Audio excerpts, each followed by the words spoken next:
सच्चो सतराम। कृपया इस चैनल को सब्सक्राइब करें और बेल आइकन को प्रेस करना ना भूलें। धन्यवाद। सच्चो सतराम। तंहिंजे करे असां जेको घरु आहे उहो प्यार ऐं मोहबत जो गहवारो आहे। उहो सुकून ऐं शांती असांखे खपंदी आहे। ॿाहिरि असांजो शान मान आहे। जॾहिं घर खां ॿाहिरि निकिरूं असां दिमाग़ सां हलूं, जॾहिं घर में अचूं त असां दिलि सां हलूं। घर में जॾहिं जॾहिं असां दुकान खणी ईंदासीं असां पोइ हिते वेंदा आहियूं।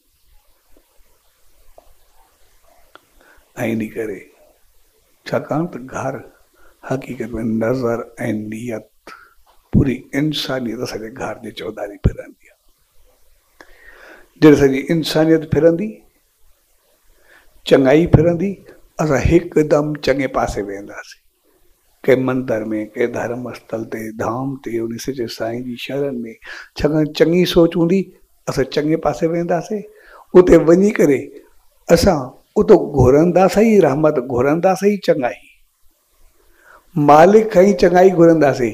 त मोच में जेका प्रसाद असांखे चङाई जी मिलंदो, असां कॾहिं ख़राबु थींदासीं न, सदाई चङा थी करे रहंदासीं, चङो हलंदासीं, हित बि शान सां रहंदासीं, अॻिते बि शाम सां रहंदासीं, सभु कुझु बहितर। तंहिंजे करे विहांउ या शादी खे जेको शुभ आहे असां सिर्फ़ु शुभ बणाए करे रखूं। असांजे घर में जीअं असां चाहींदा आहियूं असांजे ॿार खे कोई ग़लति आदत न पवे, छाकाणि इहा आदत ई हूंदी आहे जेका तख़्त ॾे या तख़्तो ॾे, ॿिन्ही में जो जेको ॾे। ऐं असां शुरू में ई ॿार जे लाइ तख़्त चाहींदा आहियूं, कोई बि तख़्तो न चाहींदो आहे। सभु चवंदा असांजा ॿार वधनि, फलनि, फूलनि, अॻिते अचनि ऐं अॻिते अचनि। उनजे लाइ संस्कार बहितर ॾियो, ज़बान असां उनखे बहितर ॾियो। जीअं उनखे ज़बान बहितर ॾींदासीं, संस्कार ॾींदासीं, वरी सचो साईं जी शरण में वठी ईंदासीं, त पोइ असांजा ॿार सदाई एतिरा बहितर थींदा जो हमेशह जा ख़ुशहाल रहंदा, सदाई बहितर रहंदा। तंहिंजे करे अॼु जे प्यार भरे मौक़े ते अॼु जो ॾींहुं हक़ीक़त मकर संक्रांति, यानी ज्ञान समझ ॼाण जो ॾींहुं आहे।